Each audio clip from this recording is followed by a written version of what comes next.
Okay, so while we wait, in about maybe 10-15 minutes, even yesterday I saw some people had come late, and it must be because of the bus problems. So I thought we could use the opening part of the lecture to discuss your own research questions. So perhaps we can begin with Vishnu. Mike, please. Mike?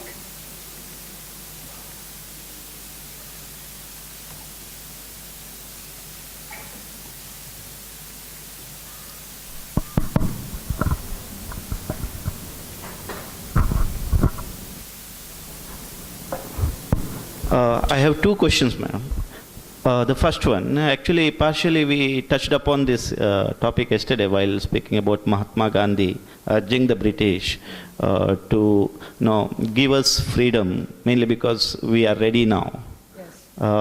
But before that, even Dept Chakravarti also speaks about two important nationalist scholars like Rajmohan Roy and Bankim Chandra Chattopadhyay, speaking about the need of British tutelage to enhance ourselves as a body that we can that could govern ourselves better.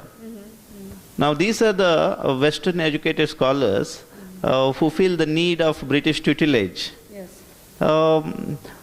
Was it not an idea that, was it not an instance of colonization of mind itself, because these were Western educated, and what the British often used to say was that the governance in India, there was no governance in India. India was backward or dominant mainly because the kings were despotic. Yeah. They did not know what modern egalitarian rule was. Did our nationalist leaders too subscribe to such a view?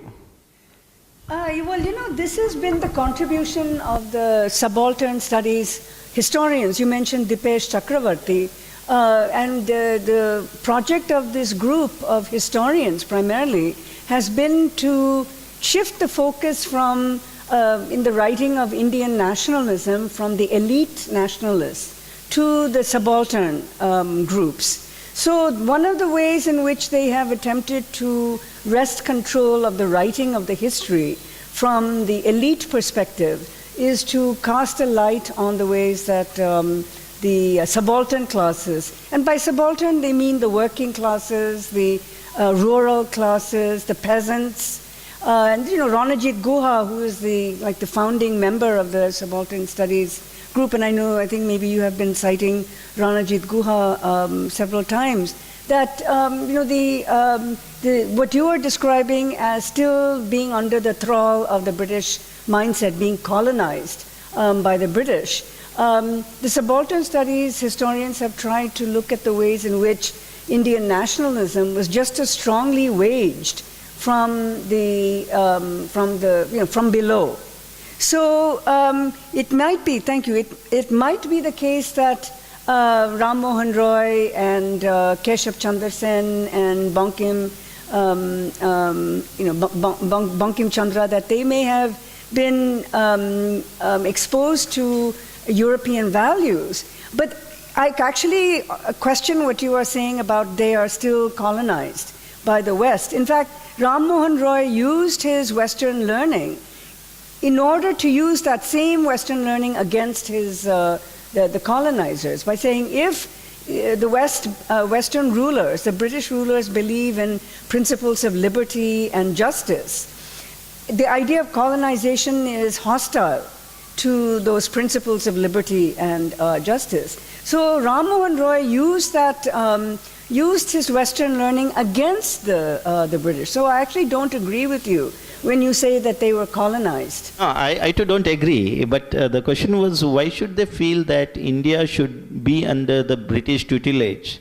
Were we not able to govern ourselves as a body, or was it all the influence of Western education, modernism? There are historians like there are historians, I just give you the name a bit later on, who say that modernism was present in India as well. Yes, exactly. Yeah. This is if they can set up the PowerPoint, I can, you can see some of the main points that I want to bring out in this final. David Washbrook was one of the important. Well, I'm not sure. David Washbrook is also one of the people who still believed, as a historian, Christopher Bailey, that British imperialism was not a negative thing. They actually saw British imperialism as producing, kind of productive change in India. In fact, they're called the Cambridge School of Historians, and the subaltern study historians have been in constant battle with the David Washbrooks and the Christopher Bailey. So there's some, I would ask you to be careful when you include David Washbrook in that group. Okay. The other question, the second question that I had was about the education of princely states, princes mainly, because we see that in the British texts, especially British press, and also the British Imperial exhibitions that they had in 1911, what they presented, they created a prototype of Indian village or Indian kings in those exhibitions.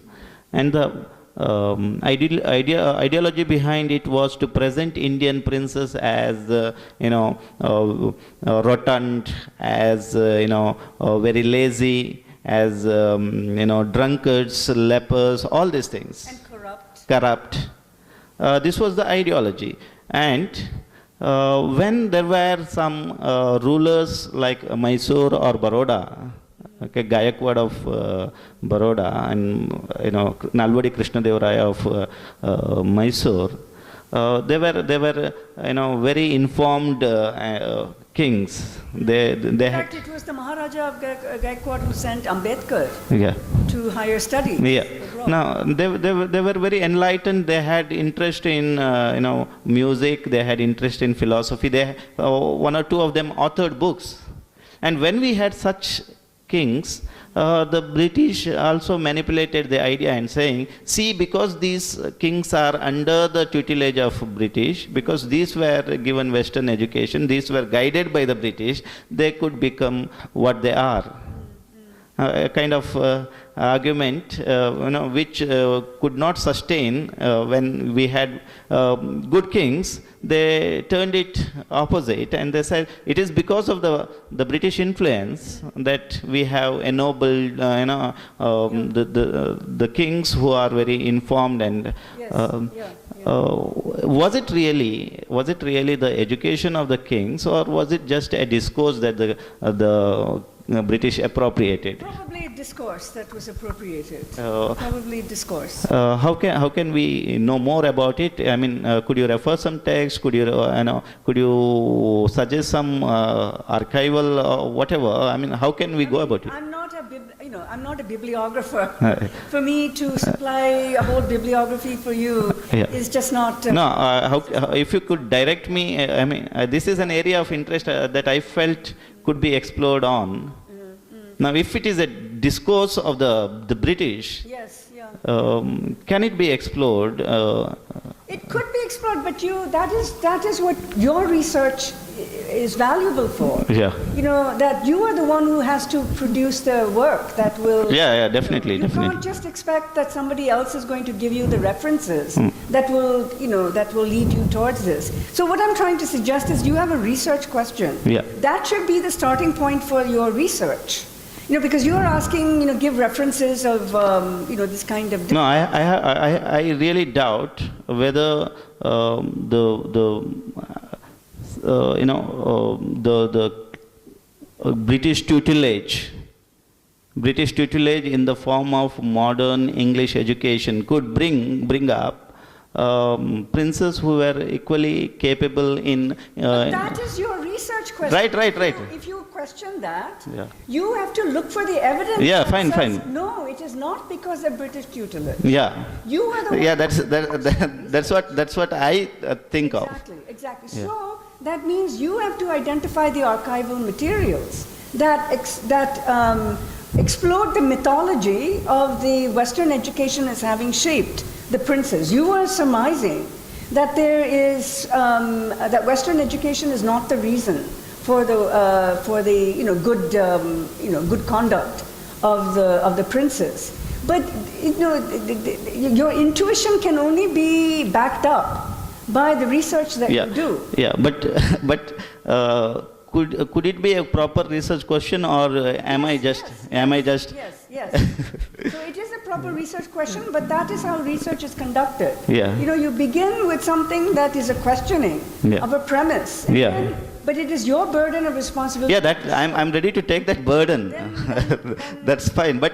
Then you have your research question. Yeah, I doubt whether this could be a research question, because ultimately if I go about in a wrong path, I may not end up, Well, believe me, then you better be prepared for the life of research and scholarship. Sometimes you can spend 10, 20 years going down the wrong path.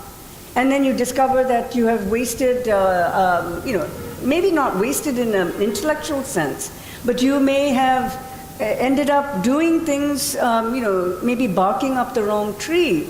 But sometimes when you are looking for things that you don't expect to see, that becomes the new insight. When I began my doctoral dissertation, I did not know at that time that English literature was a discipline that was in fact shaped in India. I mean, I was under the assumption that what I was going to study was that whole process of Indian education, the kind of a cultural assimilation and the principles of adaptation to good governance and responsibility and so forth. I thought I was researching something which I can now see is very standard. But it was when I went into the archive and I came across all these documents and the sequencing when I looked at the curriculum in India and I looked at the curriculum in England, and that was the moment at which I recognized that the expectation that we have that English was already a fully formed discipline in English, which was then exported to India. It was just the opposite, as the historical evidence showed. I wouldn't have known that if I had not done the research. So that's what I'm saying, that, you can't, it's just you have to just accept that there are times when, it will take many years for you to do research, and you may find that research is not leading to anything. But that's the nature of research, that it is about the faithful pursuit of a question that may not necessarily lead to what you were expecting to illuminate. But on the contrary, it may illuminate something that you had not expected. Yeah, right. So, anyone else? I see now slowly people are coming in. Yeah. Are you able to set up the top? Okay.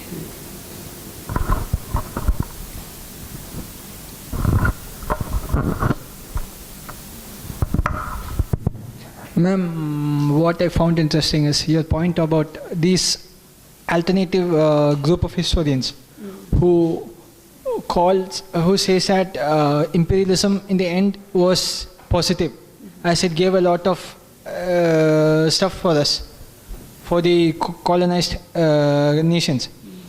I recently came across a small clip in which this American far-right leader, Richard Spencer. Oh yeah, the right-wing supremacists. Yeah. He was interviewed by a journalist from this Channel 4, I think. And he was holding a similar kind of view. He was saying that in the end, slavery was beneficial for the Africans. As not for the Africans, African Americans. African Americans, as in those who even ended up settling in Britain too. As their life improved, he was of the opinion that their lives improved considerably from the kind of existence which they were living in Africa prior to getting enslaved, I mean. Do you see any parallels between them? Between what and what? Between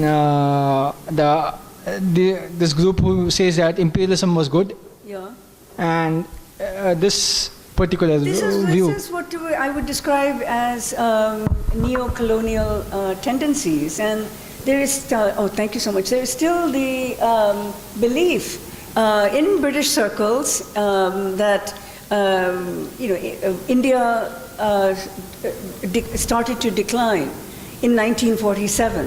And they always say partition is an example of how negative independence movement was. So it was then, and there still is. A firm belief among British, not just British, but also Belgians, because they had one of the large empires as well, in Africa, in Congo, Zimbabwe, so that, Zimbabwe also came under the British. But you had so many different European empires. You had Belgium, you had France, which is also a very big colonial power. You had Germany, maybe not so big, but still significant. Even Italy, had Ethiopia as a colony at one point. So, all of them, all these countries, even though they ended up finally giving independence to the countries, held on to the view that independence was a bad thing, because the reason why we have so much trouble in the world right now is because, like in Algeria, and Morocco, that the French imperialism in many ways is much more brutal than the British. Belgian imperialism was among the most brutal of the imperialisms, and the Spanish was that was a little earlier, but we're still talking about 19th, 20th centuries, and the Belgian conquest of Congo was the conquest that Joseph Conrad talked about in Heart of Darkness. So there's a very strong view then and now that decolonization was a bad thing, and that all the problems in today's world can be traced to the fact that Europe had to give up its colonies. So Richard Spencer in America America may not have been in the same position as the European powers, but slavery is even more brutal in some ways than colonization. So there's a view that the white supremacists in the United States do share a lot of the sentiments of the neo-colonialists in Europe, that empire is necessary for the well-being of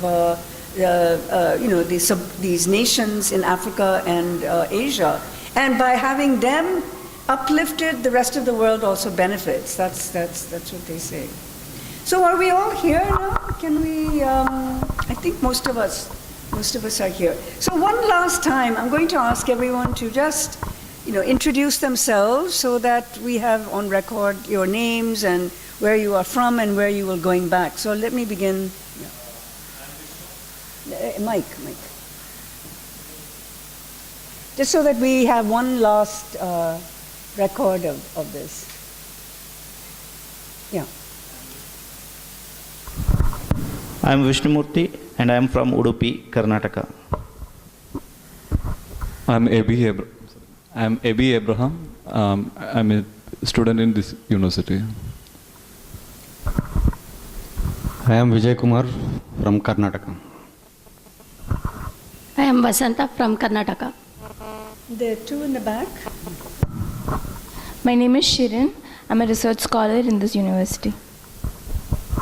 My name is Mika. I'm a research scholar in this department. So you can just pass it on to the other side and we'll come to the front here.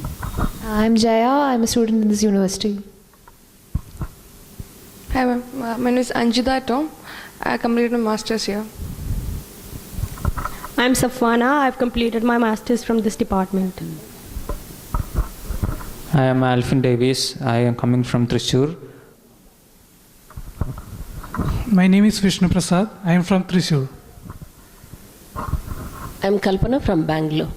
Which are you in University of Bangalore, or I meant to ask you? I teach in one of the undergraduate colleges affiliated to Bangalore University, Government First Grade College. My name is Karthik. I'm doing my master's here. I am Anakha from Central University of Gujarat.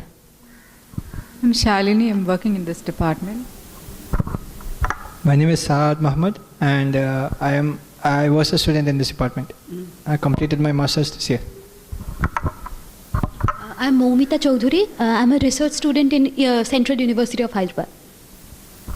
I'm Jancy. I'm from this department. Okay, so, yes. Let's have you on the mic. I'm Megha. I'm a student here.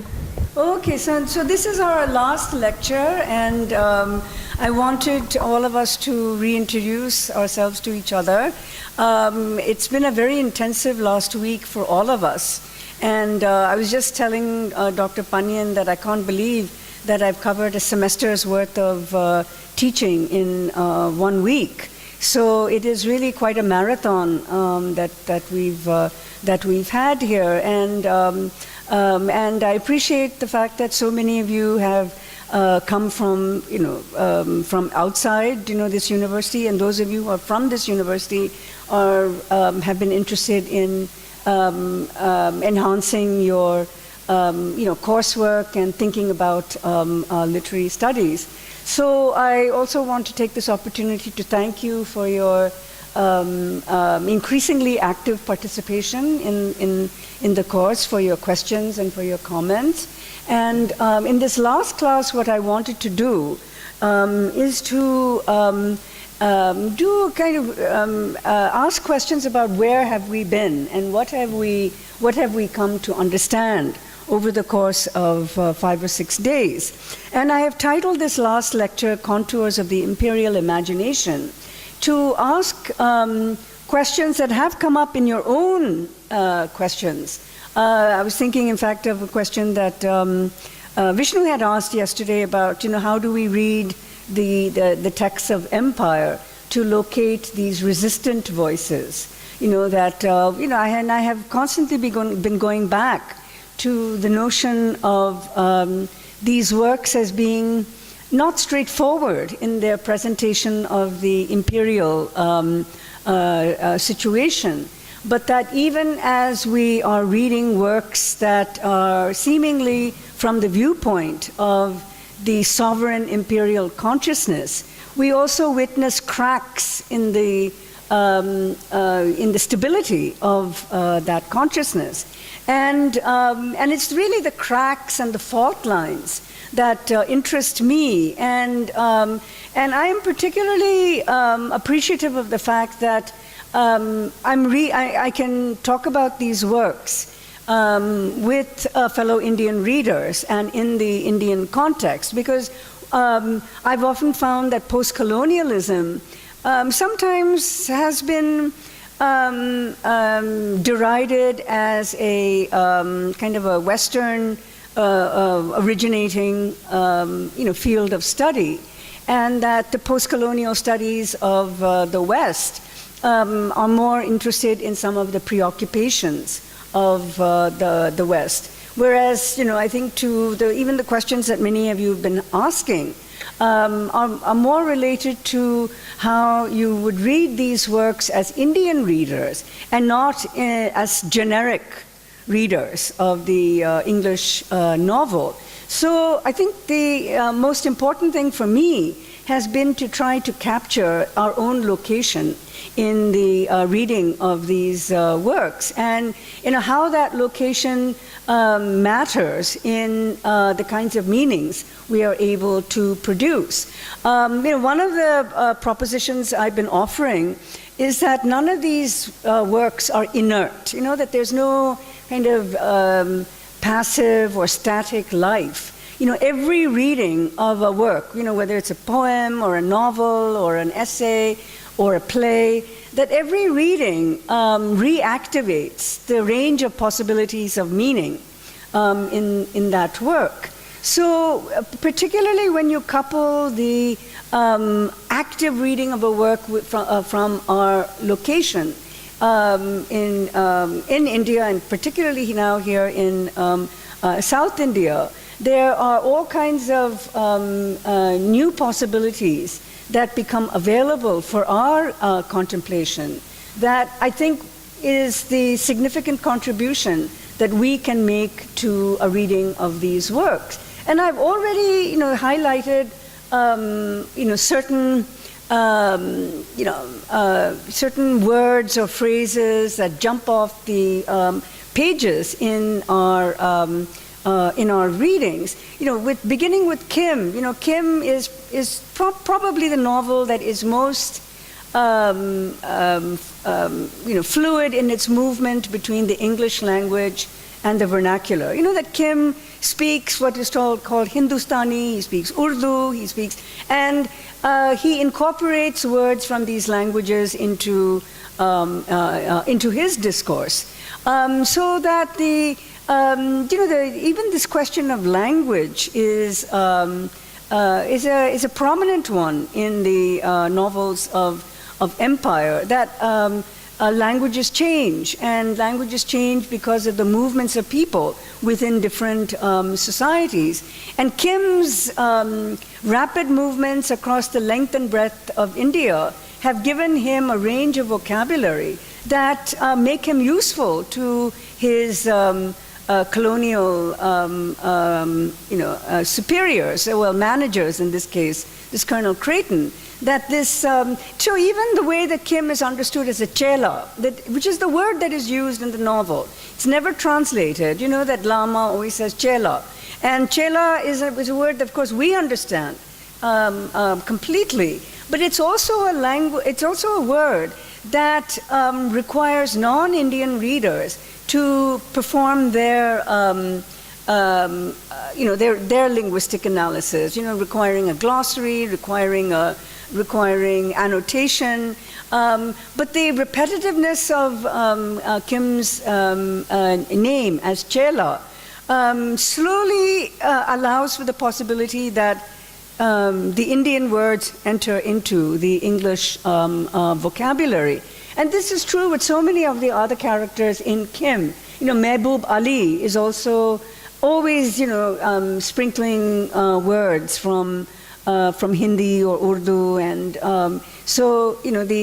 Kipling's readers in England may have been baffled, but Kipling occupies this very intermediate space of familiarity with the Indian languages and familiarity with English, and refusing annotation, as it were. It's the editors of the book who give the annotation. Kipling doesn't give the annotation. So the point that I want to make here is about how the novels themselves introduce the possibility that readers will be reading these works very differently. So if Kipling's audience in England would have been baffled by all the Hindustani that was interspersed in the novel, that same language would have been utterly familiar to the Indian readership, and different kinds of meanings would have been possible. And a character like Hari Babu, who is generally described as very comical and absurd. I mean, this goes back to the question that Vishnu was asking about English education. Hari Babu is this epitome of the Indian who tries to imitate the Englishman in every aspect. His aspiration is to be a fellow of the Royal Society. His behavior is imitative. His accent is imitative. And all these imitations are only causing him to be ridiculed by the English. But when we read the novel closely, we also realize that Hari Babu is using that imitation in order to evade scrutiny by the British. By being understood as a comical, ridiculous character by the British, Hari Babu is at the same time engaged in subversive activities, where he's colluding with the Russians, where he's, he's doing secret dealings. So the issue of language becomes really important, that the English, educated person may not necessarily be 100% subscribing to the values of the English person, that the use of English may have given Hari Babu an easy pass. So none of them suspected him. They just thought that, he's a silly little imitative mimic, that he's a mimic man. In fact, I think that was the title of Naipaul's work, The Mimic Man. It's a kind of spoof on this, this whole phenomenon of the English educated person. So the language, I think, is one of the key places to begin. So if you can begin with the first slide. I just wanted to put out certain themes that we have been working with, and I've often used the word archetypes, recurring archetypes of the colonial imagination. And one of them is cultural anxiety, and this is something we've noticed in so many of these works. Especially beginning with some of the Kipling stories. The cultural anxiety of the Eastern presence within English society, the anxiety of contamination by contact with the natives. So cultural anxiety is one of the, you could say one of the psychological aspects emerging in this work. Fear of the other, especially when the other invades the British metropole. Excuse me, Prasad, is there some water that, thank you. Oh, it's over there, sorry. So the fear of the other, especially when the other invades the British metropole. And here too, we have seen the cases of, the Moonstone, the 3 Indians at the gate, the Beetle, the intrusion of the Egyptian Arab into Britain. Tonga, in the sign of 4, who is always described as either as a freak or he's monstrous, and the fear of the other is particularly marked when the other is imagined as having the capacity to invade the the inside, the homes of the English person.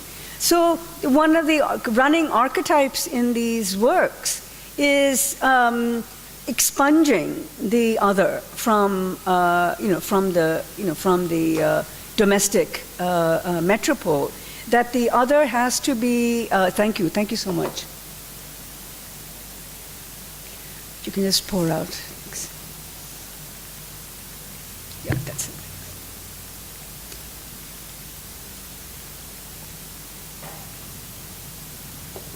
So the fear of the other leads to my next point about the racialization of difference, and we have been talking about this a lot. That the encounter with different people who are have different customs, different languages, different appearance, different skin color, different in every way, that difference can only be rationalized by treating it into racial difference. Meaning to say that, we go through life always seeing things that are unfamiliar in our daily lives. We go out and we see, we're so used to a common circle of people, and then we find, that there's somebody who comes from the outside, who is very different, who's a different nationality, who speaks a different language, who's marked as completely different from us. And there is no, the idea of race is a construct. This is the main thing to emphasize, that race is not predetermined. Race is not an essence. Race is not inherent. Race is something that we attribute to different people. And the encounter with difference in so many of these novels leads to the racialization of difference.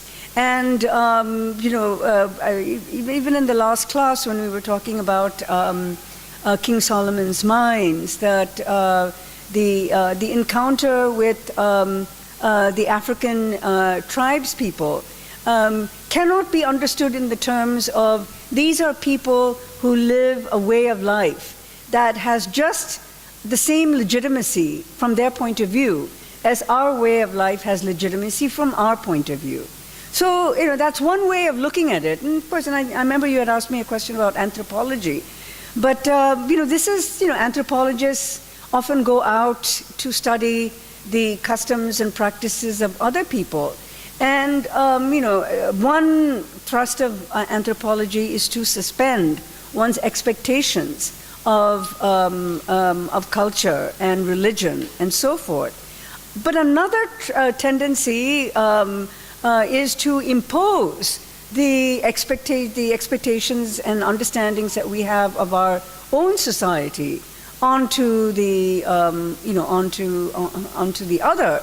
And the moment at which racialization of difference occurs is also the moment at which the legitimacy of the other way of life is denied.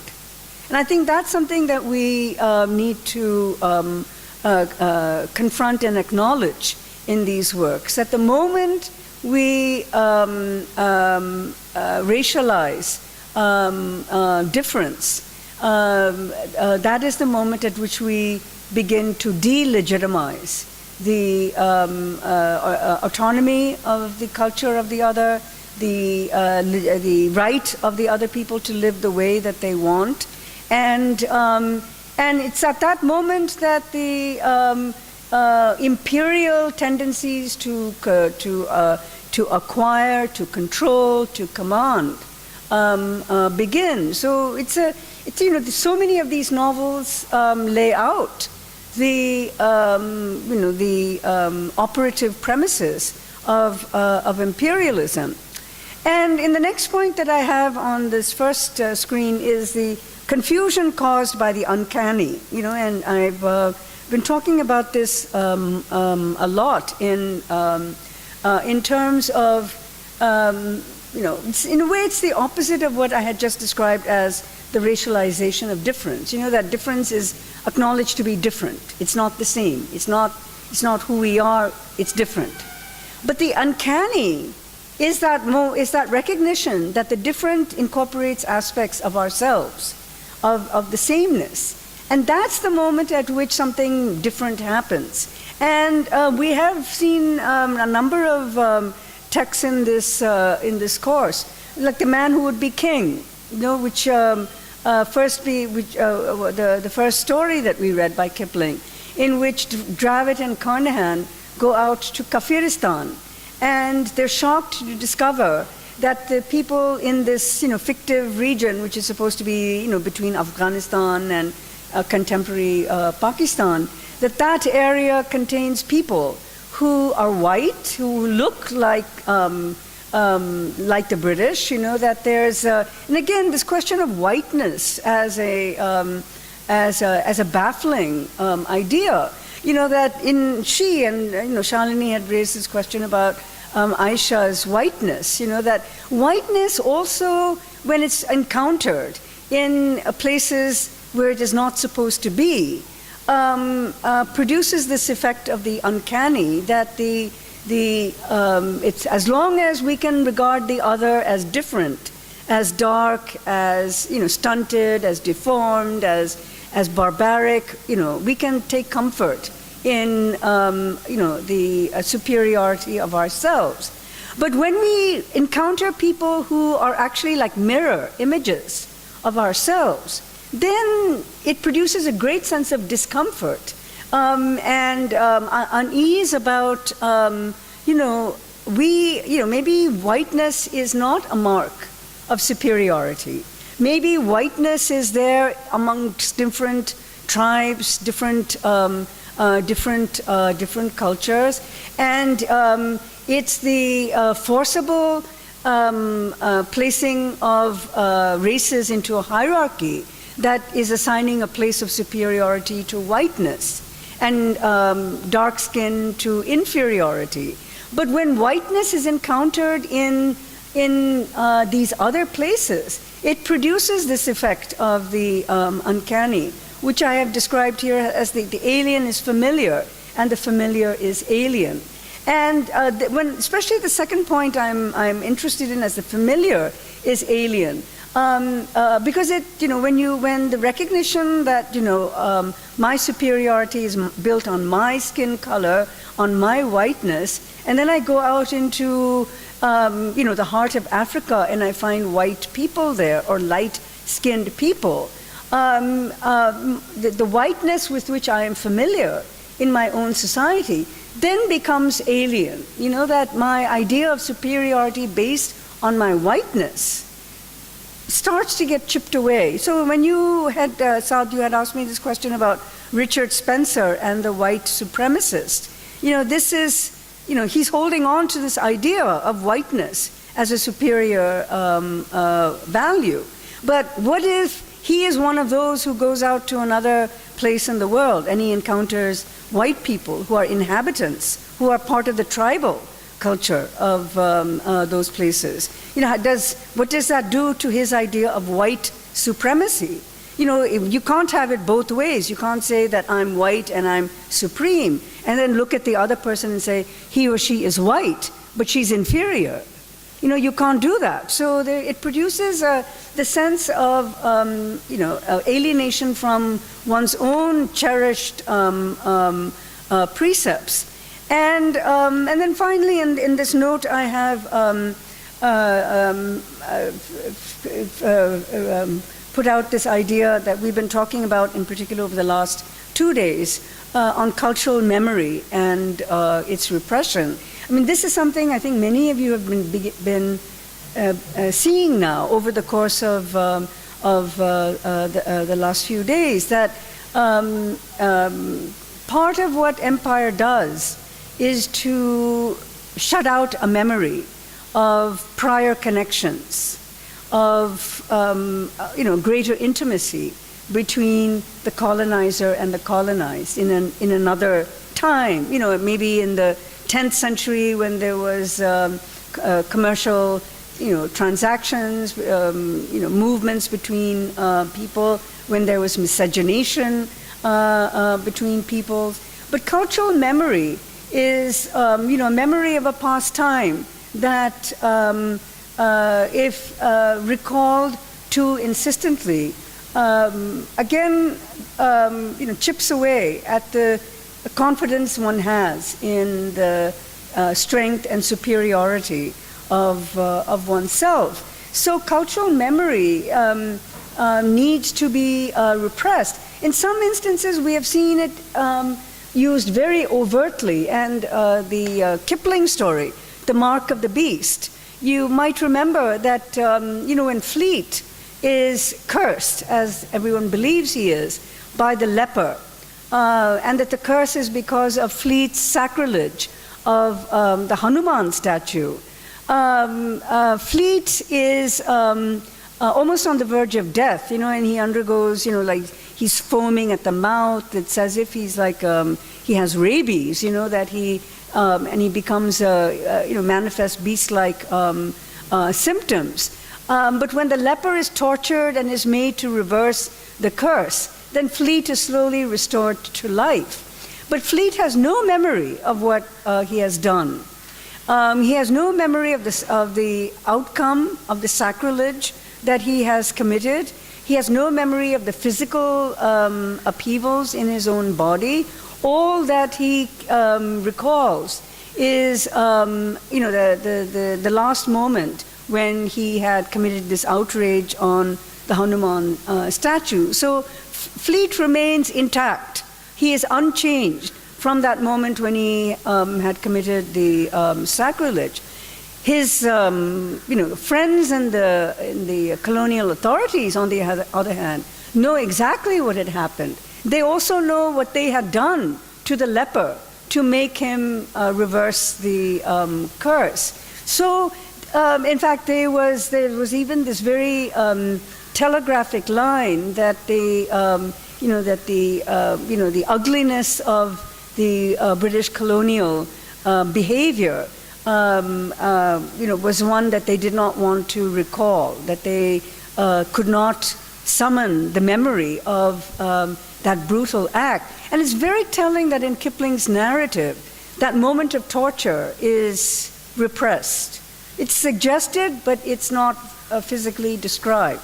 We can surmise that this is what has happened because of certain key suggestive words. So the repression of cultural memory that I'm suggesting is one of the hallmarks of the Imperial novel. Also, by the same token, produces the symptoms that I have described as cultural anxiety and fear. That the cultural memory and the suppression of cultural memory has a price. It's not, for the British officers in the Mark of the Beast, the price is the guilt of having tortured the leper. The guilt, the price that they have is guilt over the outrageous behavior of their companion fleet. But the British are also having to pay a price for the repression of cultural memory. And it's in the Haggard novels that I think we really see the ways that cultural memory is played out in Gagul, in King Solomon's Mines, and in Aisha in She. And I think the point that Rakesh had made in the She class about how, or the King Solomon's class about how the Gagul's memory is very reflective of this kind of a memory which does not have an origin. And this is one of the primary impetus of the British cultural and imperial imagination, which is to have a putative beginning, the origin of all things centered in the West. So, cultural memory, which is taken in its unrepressed way, entails this serious question of indeterminacy of origins. To think about origins is also to enter falsely into creating these constructed narratives. That when you're pursued by the question of what is the origin of something, you end up constructing an origin and then building a narrative upon that. And Foucault actually had made that into one of his key themes, and many of his works, the birth of the clinic, the archaeology of knowledge, the birth of the prison, Foucault talked about origins as the way in which judicial system is constructed, the medical systems of knowledge are constructed. And Edward Said, on the other hand, was challenging that notion of origins in much the same way that Foucault did. And Said used the word beginnings instead of origins to talk about how every origin is actually just a beginning that we have arbitrarily marked as the starting point of our narrative. So Said shifted the concept of origins as a historical fact, as a historical reality, to the notion of beginnings as a moment of the moment that inaugurates fiction, the narration, not fiction, sorry, the moment that inaugurates narration. Okay, so that's the the second slide. Again, I'm just sort of recapping some of the broader themes that have come out, and I wanted to suggest here that imperial fiction lies on the cusp between British knowledge systems and indigenous knowledge systems. And I can best illustrate that sentence by reference to some of the stories that we have read or novels that we have read. And when I say that imperial fiction lies on the cusp between British and indigenous knowledge, I'm also suggesting that the novels of empire implicitly bring into play the tensions between the incompatibility of two different knowledge systems. And what happens when the knowledge systems are rendered incompatible? Are they allowed to coexist in any way? And I think the Eye of Allah is one of the most illustrative stories, which exemplifies, I think in a brilliant way, how indigenous knowledge systems cannot be incorporated into the Western system if it violates the origin narrative. In the Eye of Allah, the origin narrative is that the center of knowledge production lies in the European metropolis.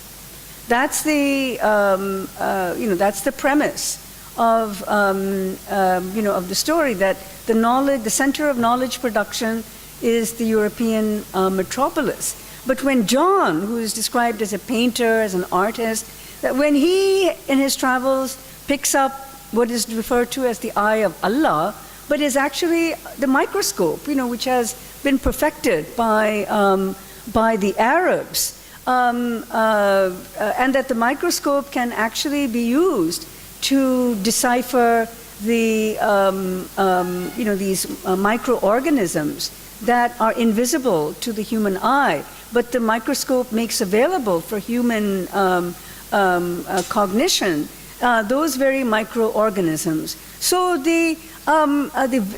what is so frightening to the other monks in the order, in the monastery, is that this Eye of Allah is so advanced, far more than Western knowledge itself, and that the Arabs had already arrived at some of the most advanced principles of science and medicine.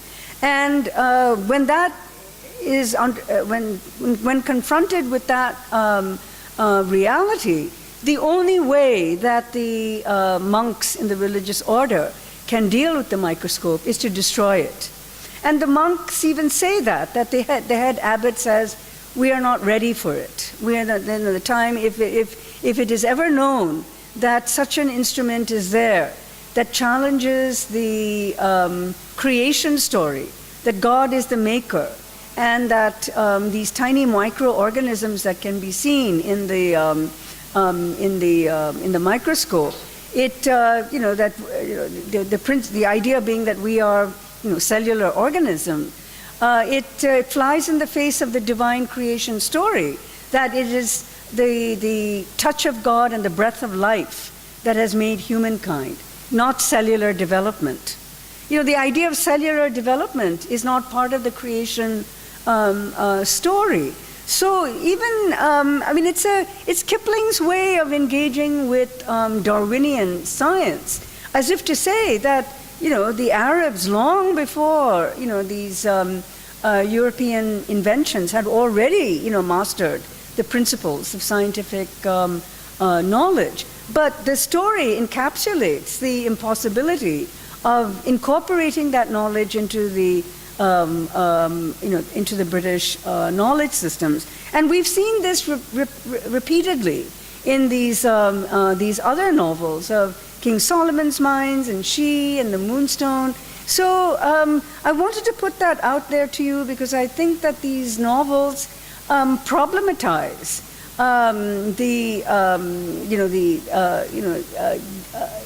fact that there are these two different knowledge systems. It doesn't simply confirm the superiority of the Western system, but these novels are also showing that if the Western systems are rendered superior, it is because there's a process of elimination and marginalization and rejection of other systems of knowledge. That is the crucial contribution, that it's not simply that it's given that Western knowledge is superior, but that the superiority is a construct produced by the rejection, marginalization, and suppression of indigenous knowledge systems. And then the next slide is, this shifts, this is another thing that we have been noting over the course of the last week, especially because so many of these novels, which may not necessarily be situated in empire, in the colonies, nonetheless, the novels are about the colonies within England, the colonies within England. So there are cases of stories, novels, where characters come from India or Africa into England. Even if it's a short story by Kipling, the finest story in the world, there's Girish Chandar, the Bengali who is like a translator of occult phenomena. And he's the one who explains the whole principle of reincarnation and metempsychosis. He understands what's going on with Charlie. And he tells the narrator, well, there's nothing unusual about Charlie narrating his past lives. This is something that Indian religious traditions have subscribed to long before. So, Girish Chandar is the one who acts as the interpreter of, something that seems very alien within the British context. But from the Indian point of view, Girish Chandar is very matter-of-fact in explaining Charlie's the reincarnation, the channeling of past lives. So there's Girish Chandar, there's Tonga, who enters England. There's the Beetle, of course, and the Three Indians in the Moonstone. A number of these novels are about the entry of colonial peoples into the British metropolis, and that entry is often regarded as an invasion, as threatening, as especially this kind of spectral associations of the three Brahmins. Whenever they peer through the windows, that they are always presented as ghostly, insubstantial, without identity, without form, without feature. And all of that is a way of indicating their threatening potential. So that's very clear about the invasive colonial subject. But what is, the presence of the colonies within Britain insinuates itself into the ways that domestic social groups are represented. So it's not merely that the natives, the colonial people are now in the metropole, but it's also that their presence is making visible points of similarity between the colonial peoples and peoples of the working classes, the lower classes, the depressed classes, and that there's more affinity between people in the lower classes and the colonial peoples than there is between the British lower classes and the British upper classes. So we're beginning to see that colonial subjects are made interchangeable with the English working and lower classes. And we have characters like Rosanna Spearman in the Moonstone, Ezra Jennings in the same novel in the Moonstone, and in The Sign of Four, Jonathan Small is perhaps the voice of the person who is re-entering England from India, but he's not Indian, he's English, and he's also poor. That is, he came from a poor working class family when he went to India, to be part of the colonial administration. So you can include Jonathan Small as well, with Rosanna Spear and with Ezra Jennings. And all of these characters are marked by feelings of alienation, distrust, victimization, racialization. They're all racialized as well. I think one of you pointed out, and you can raise your hand, person who said this, that they're all marked as deformed, that Rosanna is deformed, and Jonathan Small is deformed, with his wooden leg. So, the lower working class people are marked by deformity and by this lack of being part of a of a healthy, beautiful whole. And I think this is a point that you were making yesterday. Yes, the whole idea of the perfect body. So the imperfect body is associated with colonial peoples, it's associated with the working classes. So there's this economy of exchange that is going on where colonial subjects are made interchangeable with English and the working and lower classes. But I don't just want to stop there. I want to also suggest that that comparison or that system of parallels that's drawn between the two produce methods that are developed to control colonial subjects, and that it's imported into, and that the methods that are used to control colonial subjects are also imported into England to control the working classes. And we've been already talking about the criminal classes, that the criminal class, Jonathan Small is, in fact, why is Jonathan Small in the Andaman Islands? Because he'd killed someone, right? He's in jail in the Andaman Islands because he had killed someone in a fit of rage. It's described as that he killed someone in a fit of rage. But Jonathan Small is incarcerated. He's also a criminal. Hyde is a criminal. He has run over this little girl. He has killed Carew.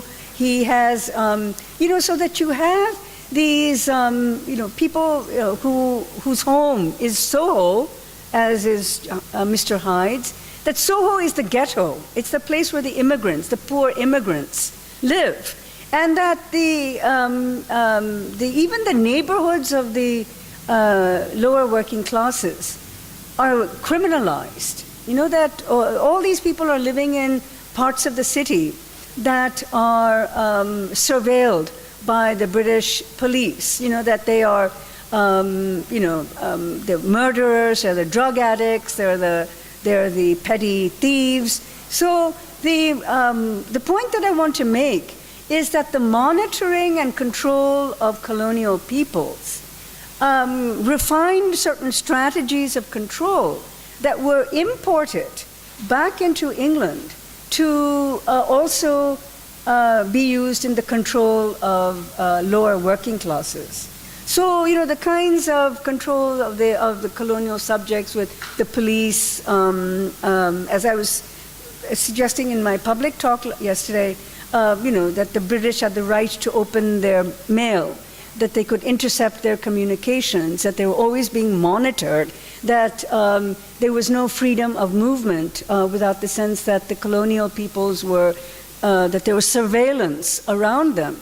So these ideas and methods of surveillance that were so effective in the colonies were imported into England in order to control the working classes. Because the great fear was that the working classes would rise in rebellion against the injustices of the criminal system, the judicial system, and that it's the, so this is a major point, of the connections between the domestic and the colonial, that there's reciprocity in the methods and forms of control.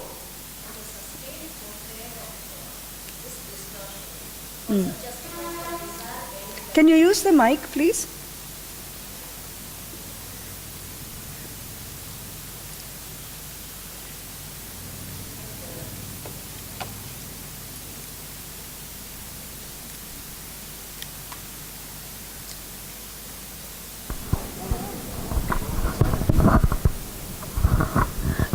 And this sustained portrayal of this distorted kind of a portrayal also seems to serve another strategic thing, the bizarre end that these characters come to invariably. The working class. Yeah, all this. And it in a way justifies.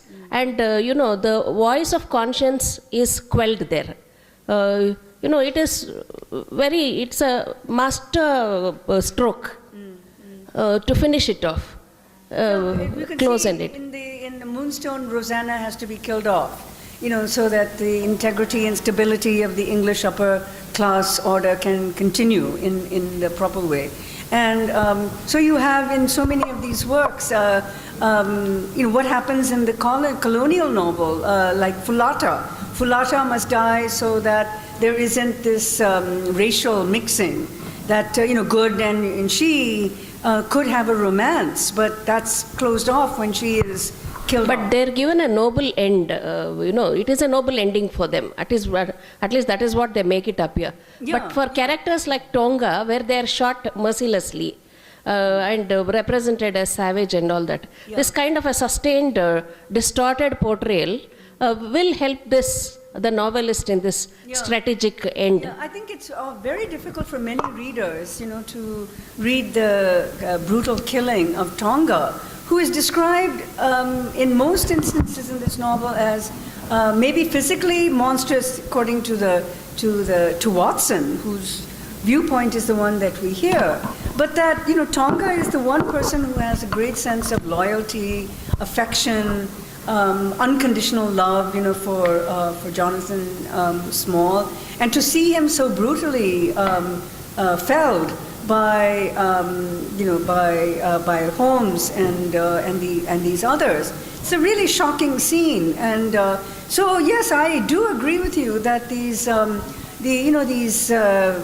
voices coming from the outside cannot be incorporated into the texture of this society. But there is one exception, and that's the exception that I mentioned this in our class, but Mr. Hyde is the one who is the anomaly, because he is, the resident, the inhabitant of Soho, who's always described as, given to sensual depravity and murderous impulses, that he is the one who will inherit the wealth of Dr.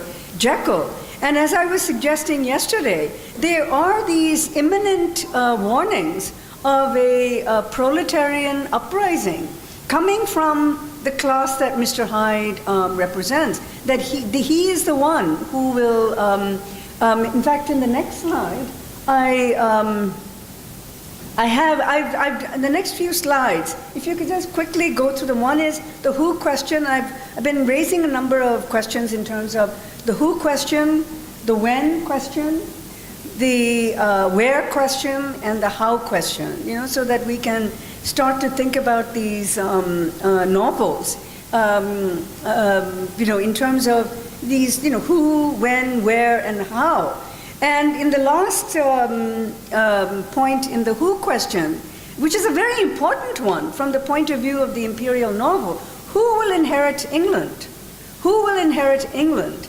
And in that respect, Dr. Jekyll and Mr. Hyde, for all its popular representations in movie and as, the duality and whatnot, what is so frightening about that novel, and would have been recognized as such by its contemporary readership, is that the center of power is likely to be shifted from the privileged elite classes to the lower working classes. So this question of who will inherit England, it may, the Rosannas and the Ezras and the Tongas are all marginalized. The ones who are, representatives of the lower working orders or the colonial order. But Mr. Hyde is the one who is, this allegory that the novel takes the form of, ends up virtually offering for our contemplation the possibility that, Dr. Jekyll's position is being eroded and that he is being supplanted by his alter ego, Mr. Hyde, and that it is Mr. Hyde who is going to inherit England, not the wealthy. That's why Lanyon Artisan, they're so worried by the will, because they see the will as violating the very expectations of the preservation of England's wealth in the landed property classes. But to see that wealth now being transferred to the lower orders is too difficult to understand. And notice that even there's a play on the word will. It's both a legal document, but it's also individual will. It's will. It Jekyll's agency. That his agency is now being transferred to Mr. Hyde. But the whole question that I have raised here begins first and foremost with the conflictual identity of the hybrid subject, which is why I asked the question that Kim asked of himself: who is Kim? This is the great existential crisis of Kim. Who is Kim? Who is he? He has no. He's confused about his identity. Is he destined to be a sahib, or is he destined to move freely in India and continue to be the Lama's chela? So it's the location of the hybrid subject, and Kim is the most obvious hybrid subject that we see here. But in some ways, Jonathan Small is also a hybrid subject. That he is somebody who's working in the colonial administration, but is not high enough in the administration and is treated as badly by by his superiors as that band of four, the Dost Muhammad and so forth. So to all practical purposes, the four, even though it includes a white Englishman, they're all, on the same level of distance from the colonial mindset. So this question of who is Kim is really about this, the hybrid subject, and how to locate the hybrid subject in these narratives. And I've asked this question about who owns the story of the Imperial encounter. This is actually a question that is coming out of your questions too. Some of you have been asking this. Like, who tells the story of the Imperial encounter? Who has control over its dissemination? And I think that story is intimately connected with, who owns the reading of the Imperial encounter. It's not just who owns the story in terms of who tells the story, but who also owns the reading of the story. Can it be spoken about as ownership at all? And I raised this question because, first of all, one of the things I love about the Kipling finest story in the world is because it does raise this question, the very one that I have here. That Charlie is the one who's recounting these past lives, but it's the narrator who believes that he has the privileged authority to represent that story and make it available to a reading public. And by capturing the story and by recycling that story in print, the narrator believes that he owns the story. But owning the story also assumes that there is a finite moment of beginning, and this is where that question of, that open-ended memory comes in, which you were raising yesterday. That Charlie's memories are continuous, that there's nothing that sparks the recollection of the past lives. He just starts to recollect these lives, and then, with the life of the Greek galley slave and the life of the Viking, and then, so that there's no beginning and there's no end to all of this. If there is an end, it's a very artificial one, which is produced by the fact that Charlie is writing these poems, and that his romance of this woman is what interrupts his recollection of his past lives. But from the narrator's point of view, Charlie doesn't own those stories. He's the one, the narrator, who is gathering the stories, owns Charlie's stories. And the assumption of owning is that there's a finite beginning, and that it's the writer, the person who writes, who is able to even use words like I am the creator of the story. I am the person who originated that story. But that's why I find the King Solomon's Mine so fascinating in the repeated questions of who built the road? Who built the ancient road? Was it a human hand that built the road? Was it a human? Was it who built this? Who did this? Who did that? Who did that? It's the who question again. It's the who question. The who question is always aiming for certainty, for stability, for empirical proof.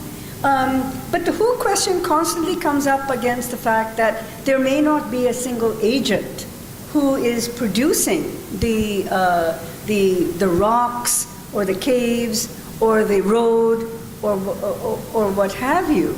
And this idea of a kind of that ownership is linked with this question of creation. So that's something that I think we have been talking about at great length. And I'm quickly going to go over this because I know we're going a little past time now.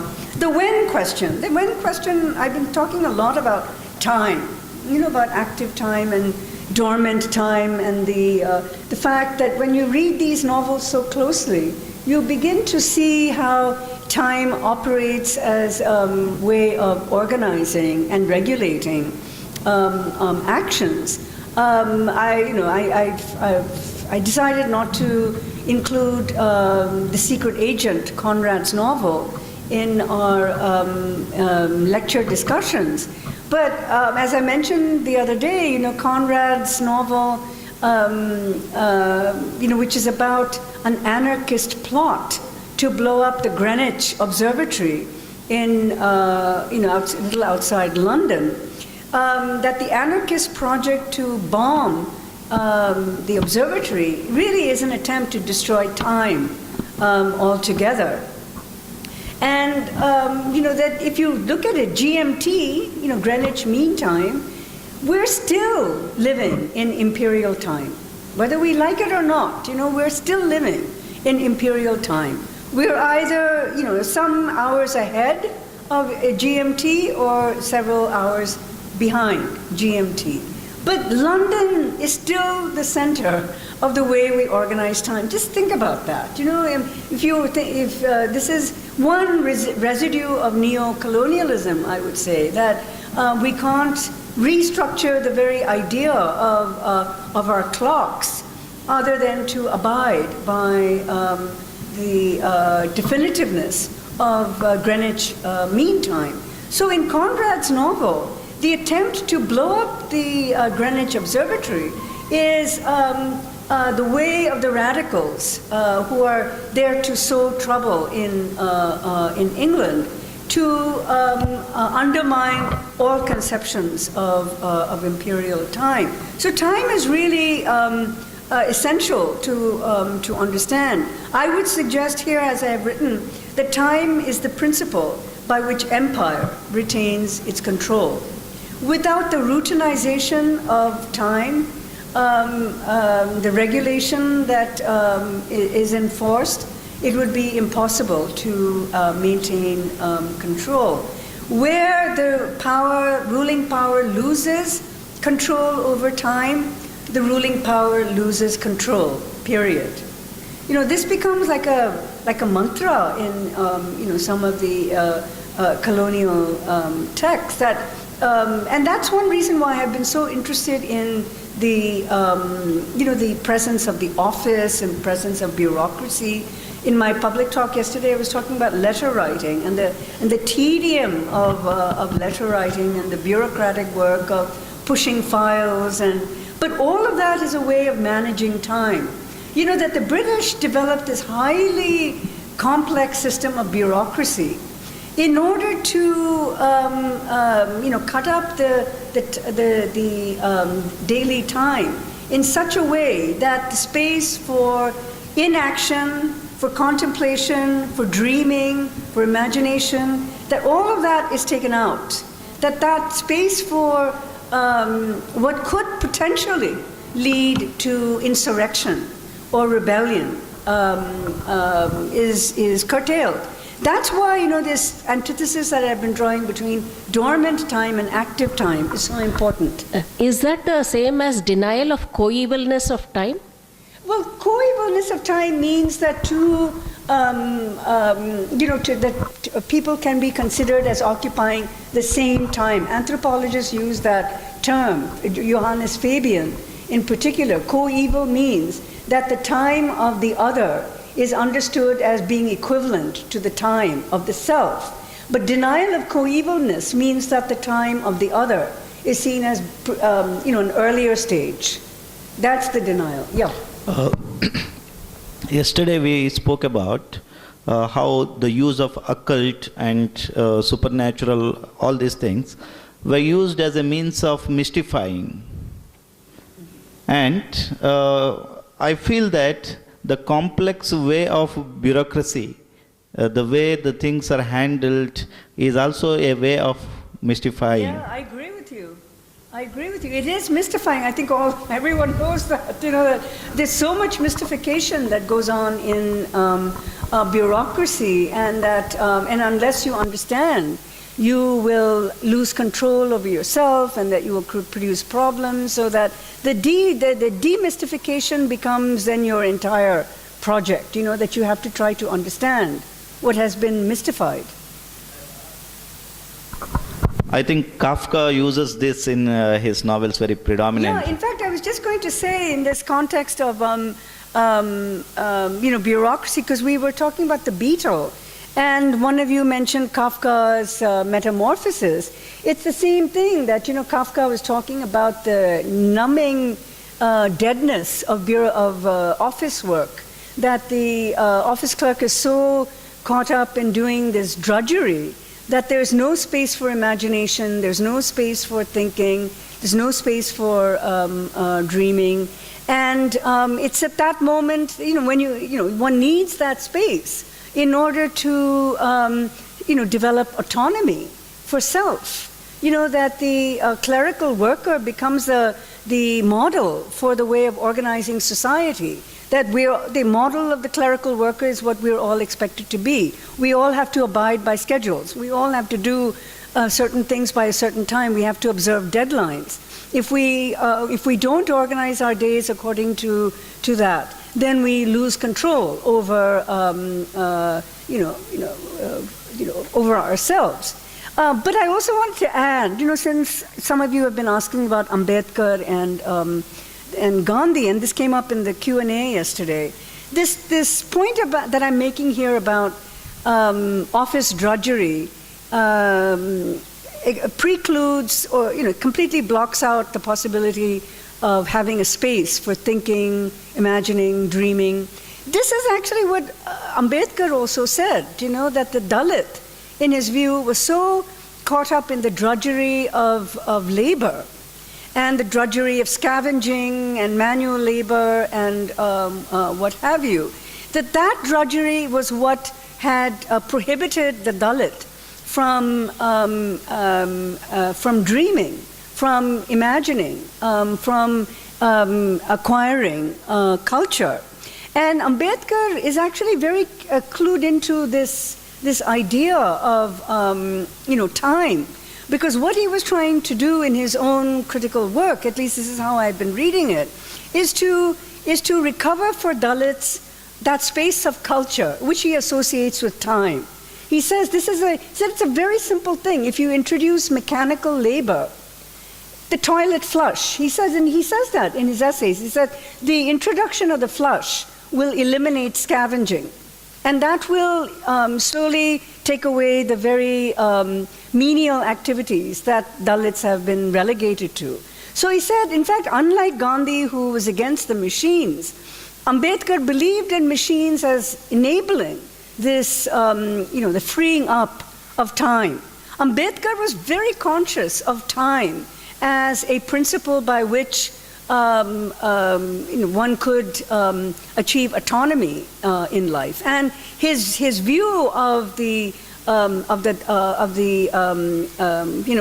manual labor of the Dalit was that the Dalit was continued to be a Dalit because of the removal of any space for time. So this is something that we're actually seeing in many of these novels. That it's opening up a space for us to think about this. So let me then move quickly to my last two slides. And we talked a lot. This is the where question. This question about it's linked to what I was saying about origins and beginnings. That where does modern civilization begin? Is it Solomon or Suleiman? I mean, that becomes the kind of the question, the symptomatic question that raises the broader issues of origins. The question that I follow up here is how does imperial fiction confront the possibility that the West is not the center or origins of modern civilization? What is the effect of such encounters on the colonial psyche?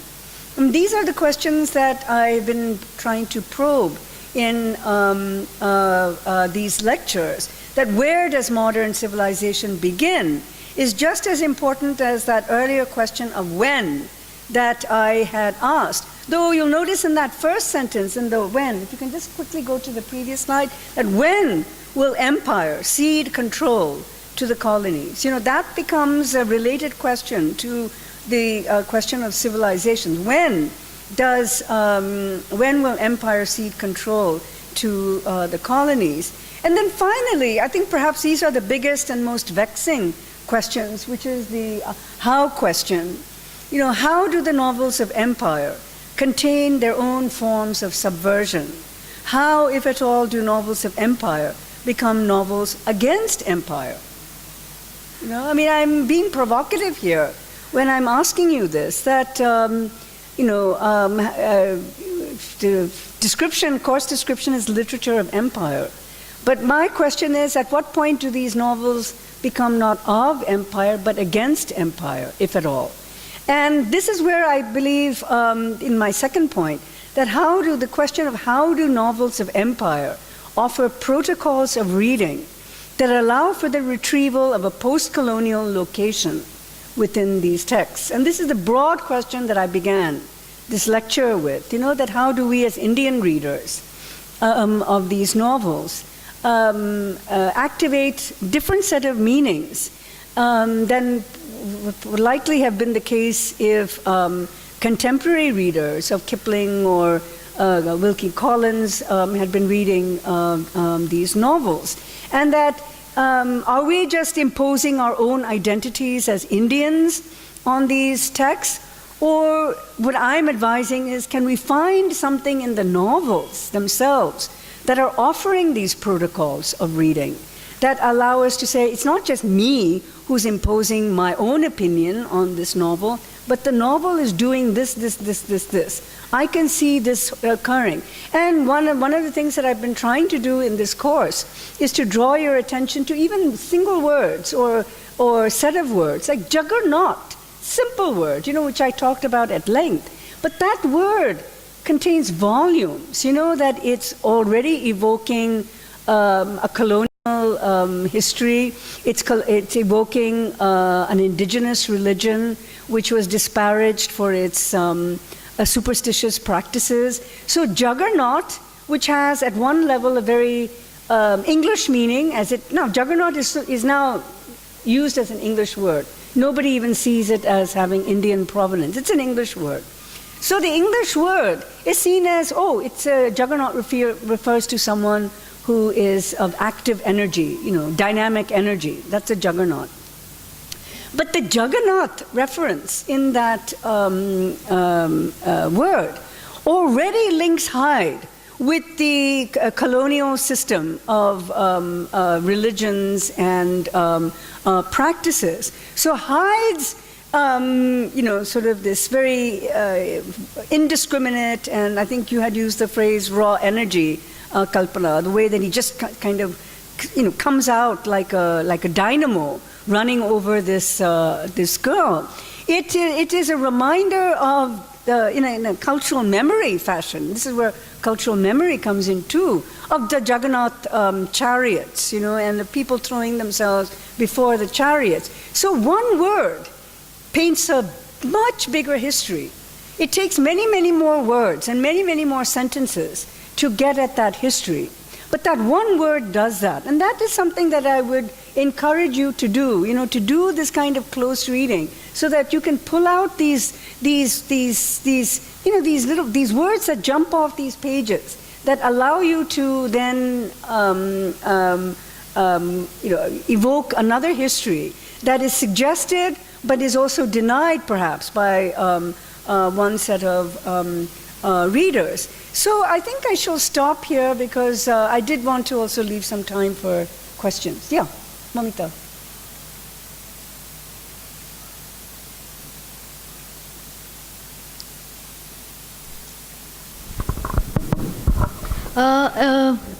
In this course, we actually, my question is related to the how question of yours, how we read this novel not only as a so-called imperialist novel, but at the same time anti-imperialist novel as well.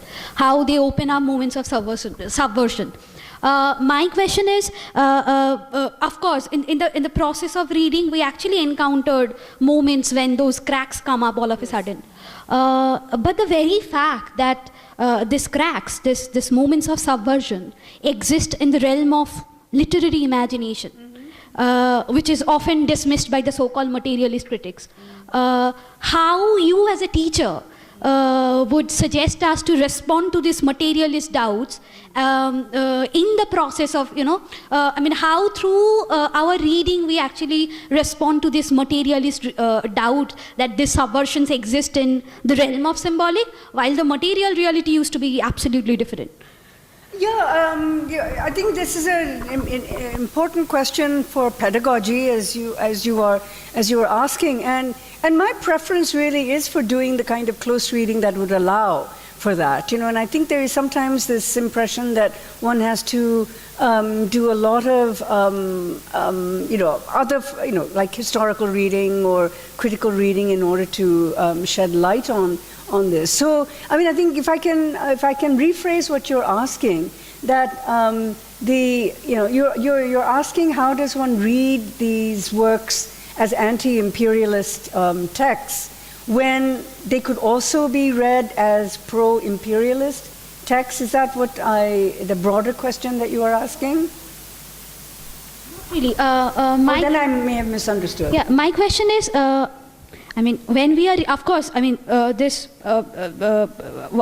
reading this text, there is a very clear possibility that we can read this text. There are representations which can be categorized as Orientalist, and at the same time, there are moments of subverting those Orientalist representation as well.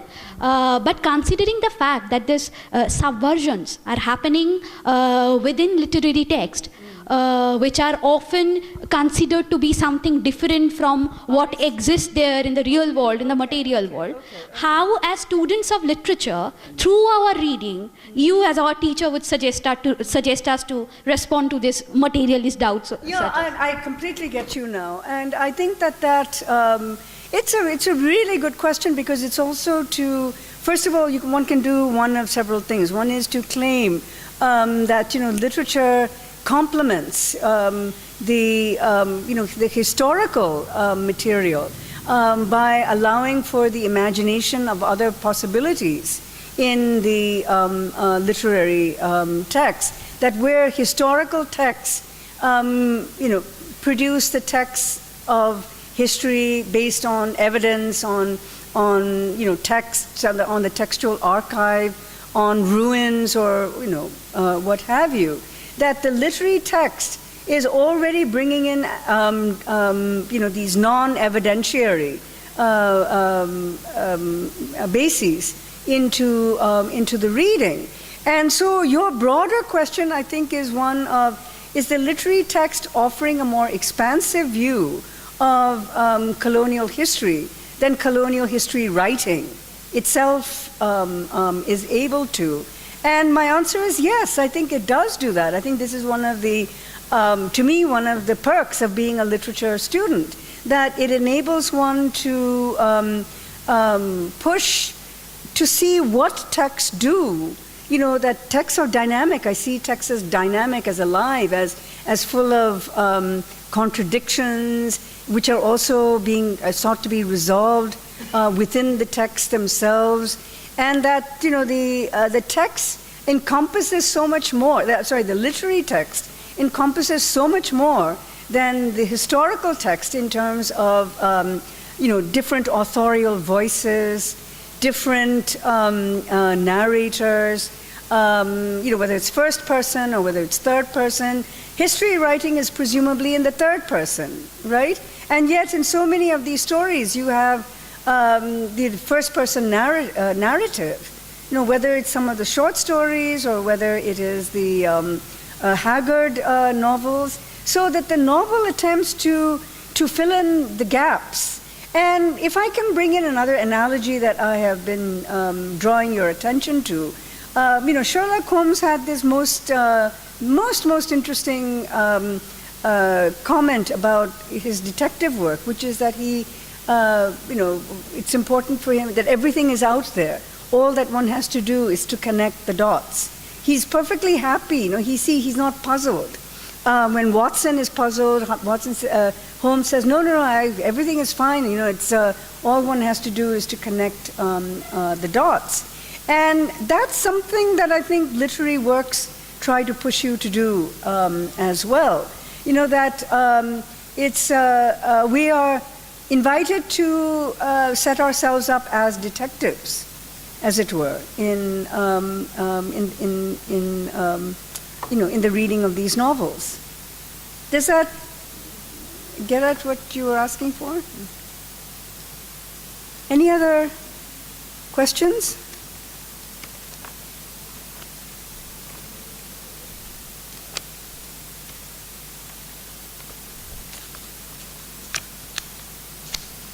Anyone? So maybe if there are no other questions, since it is almost 11:45.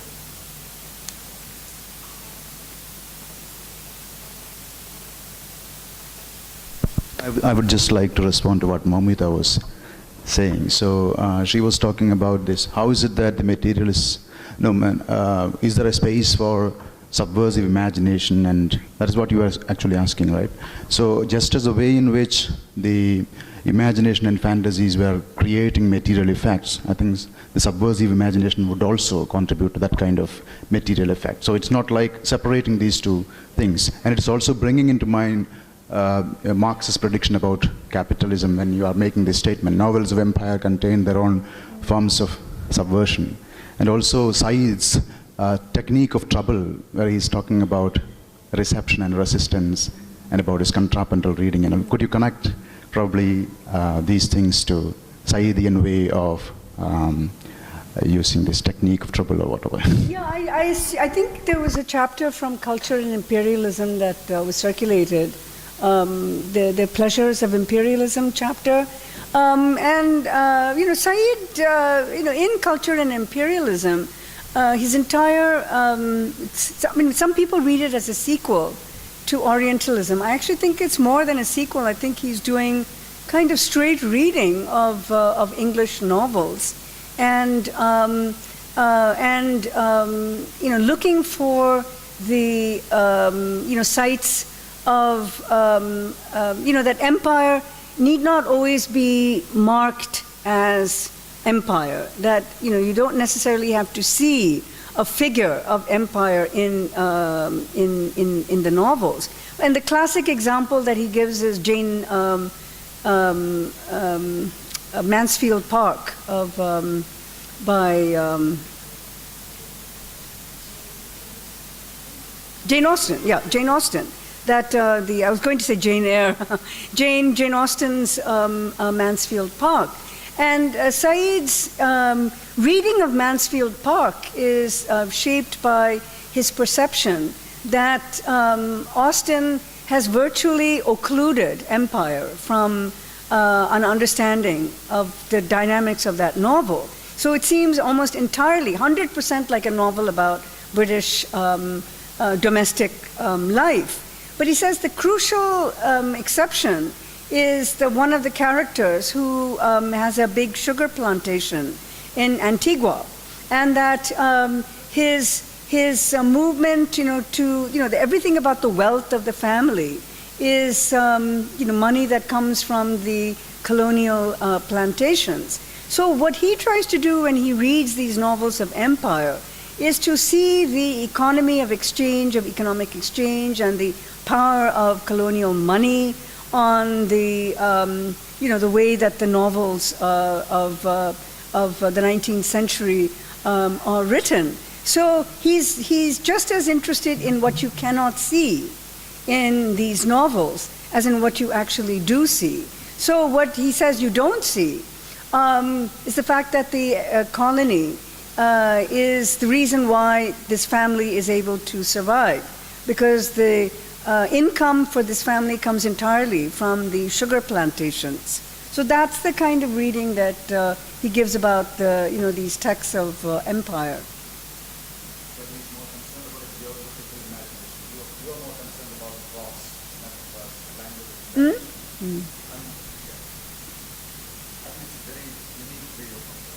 I'm sorry, if you can use the mic.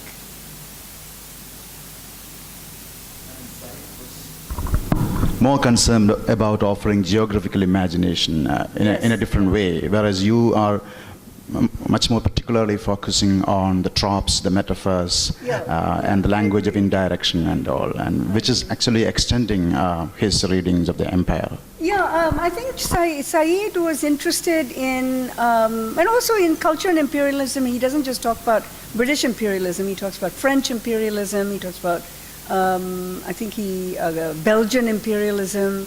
So, Said was doing something of a comparative study of different imperialisms. And he was more interested in the geographical imagination, as Dr. Pannian mentioned.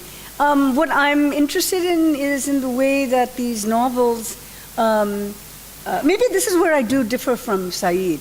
I think Said sees these novels as imperial. He was trying to get around Kipling by, because that's a novel he loved, and he had great fondness for Kipling, and that's why I think that chapter is titled "The Pleasures of Imperialism." But but I think Said was more fixated on the notion that no matter how sympathetic a novel might seem to about colonial subjects, that same novel was still very much locked within an imperial power dynamic, and that imperial power dynamic is what still controls the description of these novels as imperial. So I think in a way that does continue his line from Orientalism, that it really didn't matter whether the scholar of Orientalism was sympathetic to Hinduism or Islam or what have you, but the fact that the scholar of Orientalism and these Orientalist texts was engaged in the work of understanding these other cultures at the same time that the power and control over the colonies was being extended. So for Said, that is the critical point. And it didn't matter whether the writers or the scholars were sympathetic or whether they were not. So I think he comes out in a more kind of absolutist way about the imperialist status of the works. What I am suggesting is that the works, as you have here, that they are subversive in their own ways, perhaps against the will of their writers. And it's as if, it's like the Frankenstein trope, that Dr. Frankenstein creates a monster who takes control over everything. Dr. Jekyll creates Mr. Hyde, and Hyde takes over everything. This is what I mean, that the loss of control is really what interests me about these novels. And I'm fascinated by Jekyll and Hyde because of the ways in which that phenomenon of the potential of Mr. Hyde to inherit England, that this represents the loss of control of Dr. Jekyll over the very, person that he has created, that this becomes to me like an operating metaphor in so many of these novels. And I do differ from Saeed in that respect. Anything else? Can you just wait for the mic?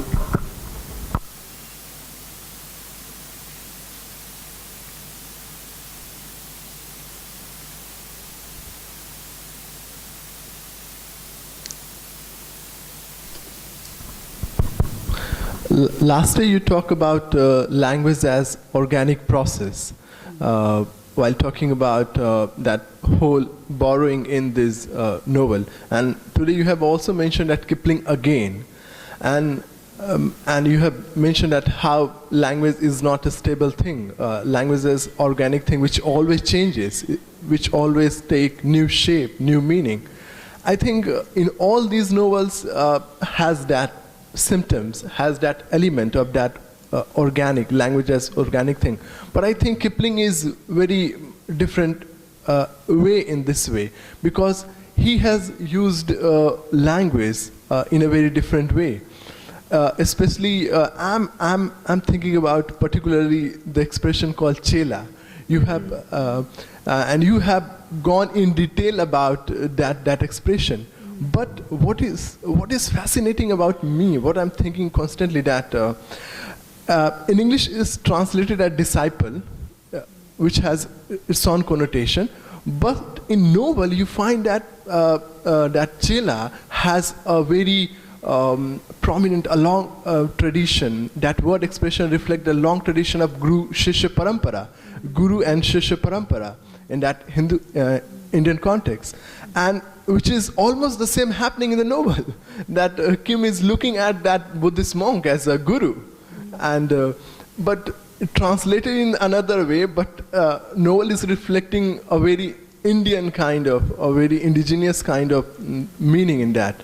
So I'm saying that, could you elaborate, comment about that Kipling way of looking at language, or borrowing of language in that Victorian time, especially in Kim, that his borrowing or looking up at. Good question. And Kipling does have a very unique way of playing with language to to suggest different audiences.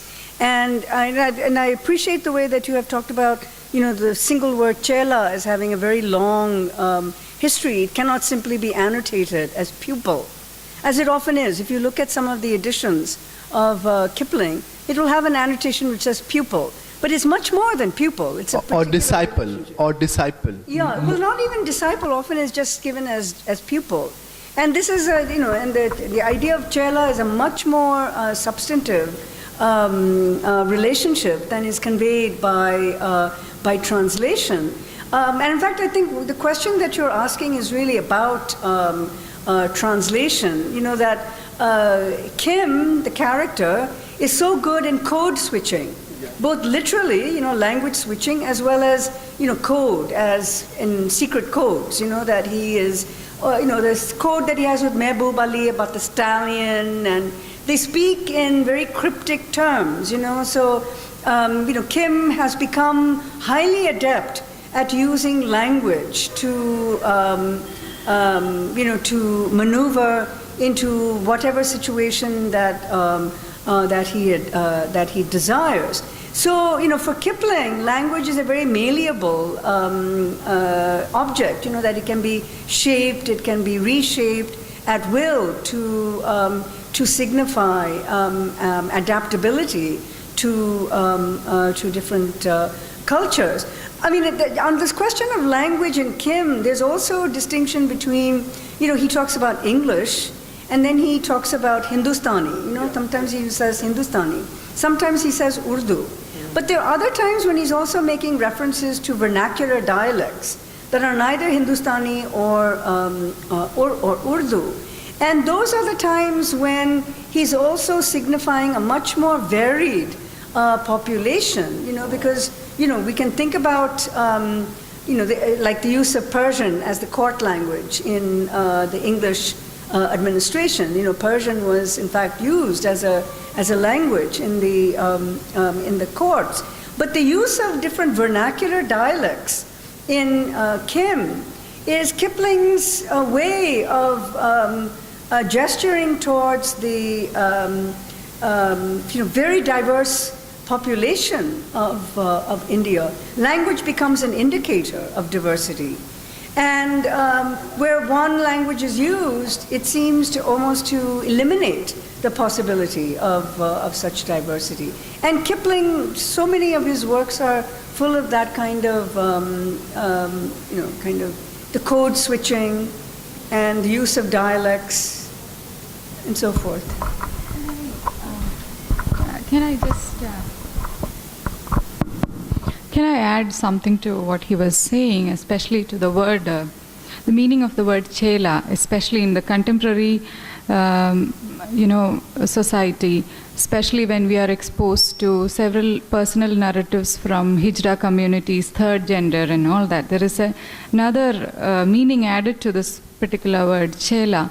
And I was thinking when we read it at this point of time, we could also possibly look at the fluidity of the character Kim, not just in terms of language and other things, also in his sexuality. And the, we can even think of the homoeroticism that is associated with ascetic life.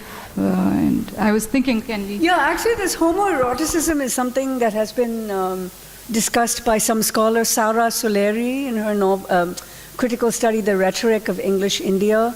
She has a chapter on Kim, and basically she describes the relationship between the Lama and Kim as a homoerotic one. That the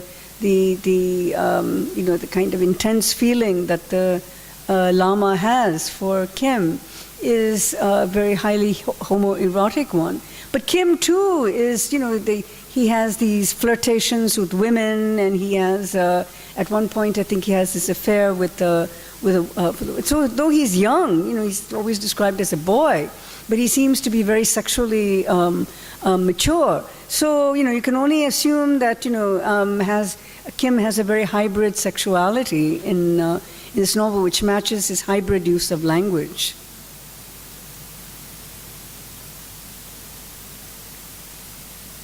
I think AB.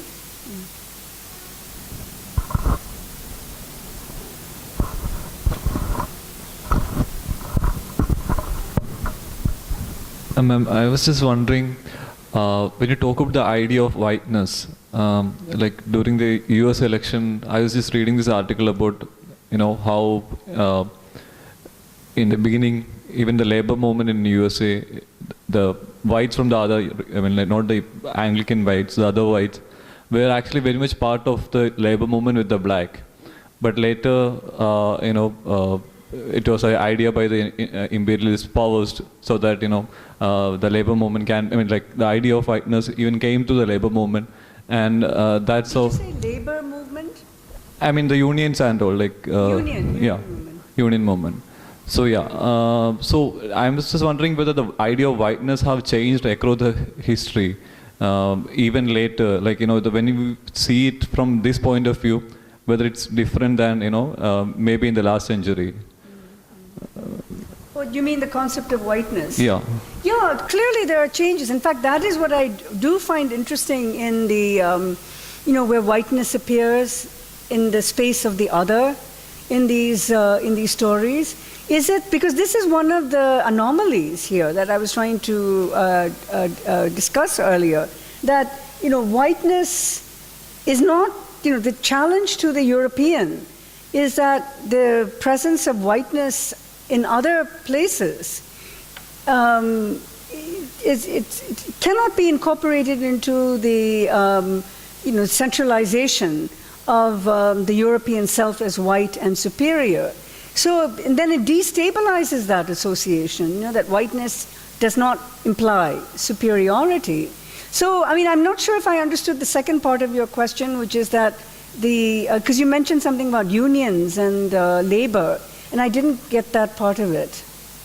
Saying in the beginning, in the unions, the blacks and the other whites, I mean not the English whites, were together working, in their labor strikes and movements. Right. But later, it was actually the idea of race or including these people with the Americans actually is a part of the industrialists to actually, fail the movement. That's what the article says. So I was just wondering, it's a very different history, which when I think from this point of time, it says, I mean, especially in the USA election, the way all the whites were together in a way. That's true. I mean, in the international proletariat movements, the idea of movements was that it was colorblind, and that blacks and whites were seen as part of a proletariat movement, and in some of the movement. In fact, I was actually thinking of I've often taught George Orwell the not just 1984, but also Homage to Catalonia. It's a work I really love. It's when George Orwell was fighting in the Spanish Civil War in the 1930s, and he writes about how the the resistors in the Spanish working classes were betrayed by the communists later on, who had enforced this racial divide. And that is something, I think it's like what you were saying just now, that the racial, that the whites became separate even from the blacks in the proletariat movements. And Orwell writes about this as one of the great betrayals of proletarianism, that it became, that the color line became reinserted. So it's 12, so I think we should end. It's been 2 hours.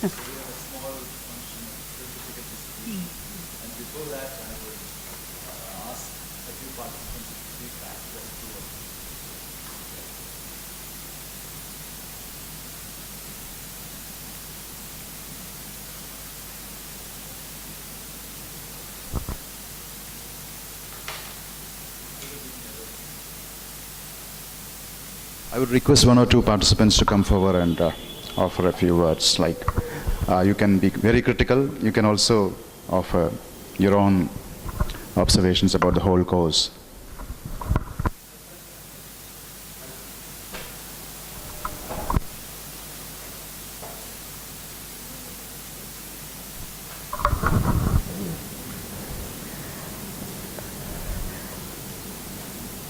Okay. Speaking about this course, I came here with a different kind of expectation, but what I got was something greater than my expectations. As I was suggesting the other day to Prasad, when we had a small discussion, I was telling him that this whole semester's paper is encapsulated into one. And for me, the entire advantage of this selection is I would probably not have read this chunk at all, but for this course. Because I happen to teach in a UG government college where we do not have optional English. And I have never even once taught optional English students. I've been teaching only general English. So, my reading has been very sketchy. And by way of necessity also, maybe I would not have accessed this material. And getting it in this intense encapsulated form is not something that I had anticipated from a personage like Gauri Viswanathan.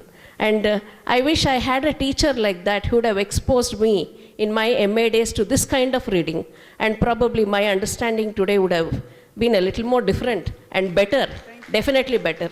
And I only have this heartfelt thanks to offer to Gauri Viswanathan and the organizers mainly. Despite all the bureaucratic hurdles, you made this happen. Thank you so much. And all my fellow participants for making it so memorable to me. Thank you. Thank you so much. It's truly, I'm so gratified by the responses of this group. I too didn't really know what to expect. This is everything was sort of rushed, and Dr. I gave Dr. Pannian a very hard time. I have to, because I just finished my own teaching last week. I came with all my student papers. I still haven't finished them. I have to submit my grades by Monday. So I'm also in a bit of and I kept saying, please, I can't do this now. I can't do this now. But anyway, it happened, and I didn't know what to expect, but I'm very pleased, because the reason why I even agreed initially and then formally made the travel arrangements to come here was because I really learn a lot when I am among Indian students, and my first book was on Indian education, so I have a deep commitment to the future of Indian education.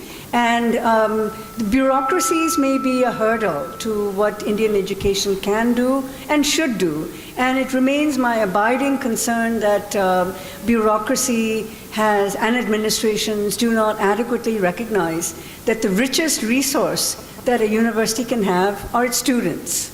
Always. It's always the thing.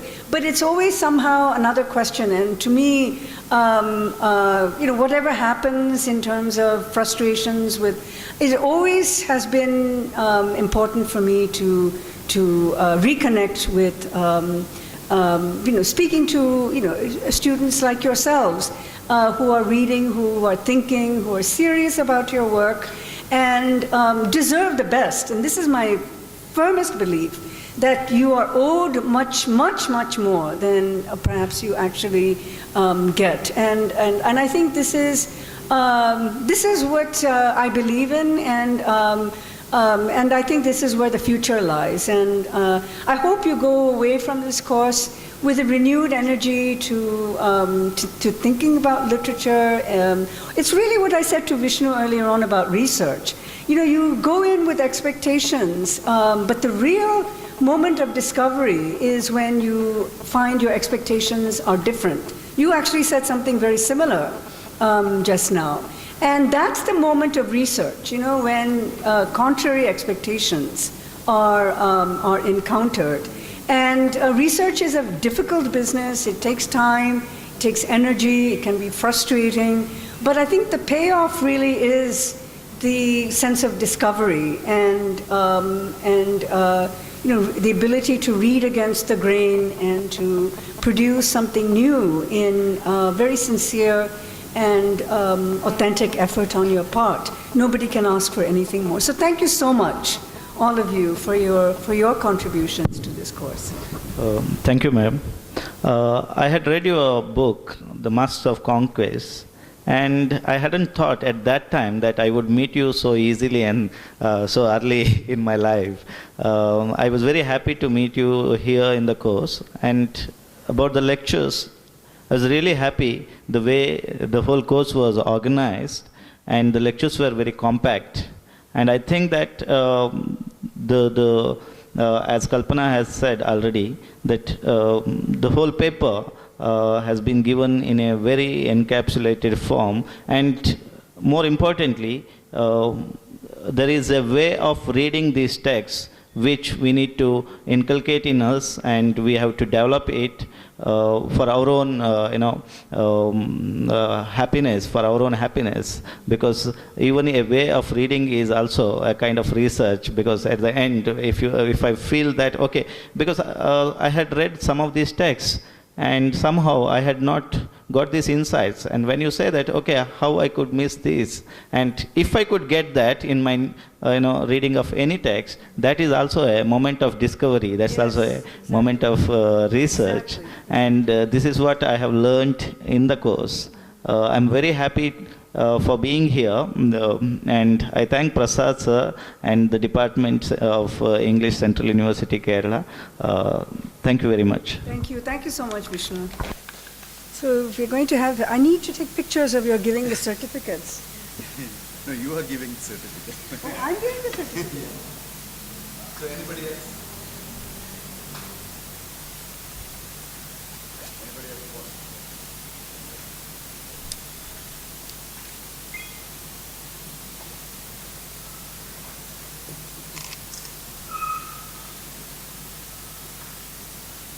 We'll take a group We can photo. have a group photo after this. It's my pleasure to be here since 5 days. Actually, it's been a wonderful course what we had. Before coming here, I mean, before registration, when Prasad sir posted that literature of empire, so I thought that I didn't know. I mean, previously I had the notion that literature of empire, it's a empire who invades the other continents or other countries, and they just ruling in a barbaric way, and so this is what I had the notion. But when I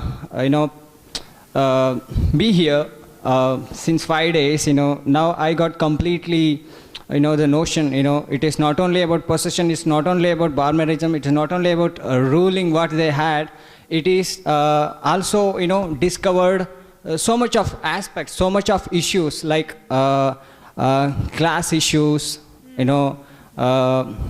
class issues, then some other discoveries. So this is, and also what the best thing I learned from this workshop is the close reading. I'm seriously saying I was a very sketchy person. I read the novel very sketchily, not so deep, but I'm very, kind of enlightenment I got from this workshop. So this is what I wanted to say. So I'm very thank you for this.